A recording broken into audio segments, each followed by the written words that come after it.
under control. This was not at all what we saw when we showed up here initially. We saw people not so much panicked, but very much walking with purpose and walking very quickly to their cars. As you can imagine, some of these chimps are as strong as humans, as Karen mentioned, just looking at that website from Jane Goodall and all. But back here alive, this is a very calmer scene than what we saw when we showed up. So that tells me that a lot has changed in the last hour or so. Well, that is good news there. You know, the other thing, thank you very much, Dave, as we look at a map there of the chimpanzee area, now back to a live shot from Chopper 5 of the rogue chimp, so to speak, who continues to just kind of enjoy the afternoon, clearly not realizing that he's shaken up all the visitors and all the personnel at the Kansas City Zoo. But the one thing that we haven't heard, and this is the best news yet, that there apparently are no injuries.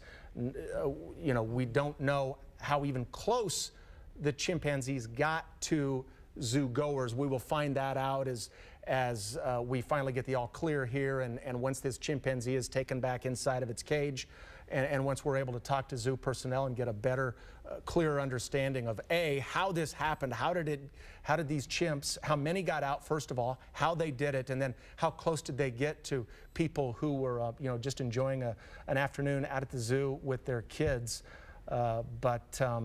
Karen, what a strange afternoon this has been for people out at the zoo, and it's not every day that you see, you know, wild animals out of their cages at a zoo. Loose, no, you're right. You don't. And as you mentioned, Brad, the Africa part of the exhibit, there's Australia and Africa. Africa is a really popular part because of the chimpanzees. You can see the zoo there, the Australia parts to your left, Africa there on your right. That's Africa right. So you give an idea of where the chimpanzees are on the north side.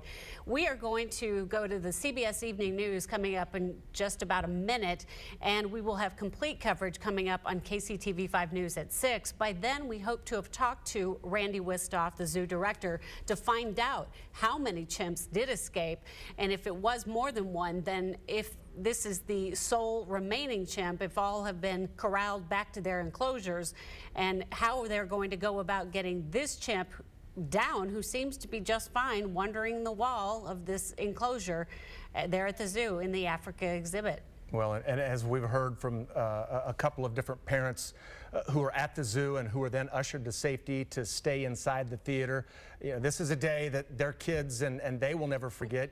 You go to the zoo to watch the animals and have a good time and enjoy the day, and then something like this happens. But as far as we know, the good news is no one's been hurt. Yeah, we're going to keep following this story.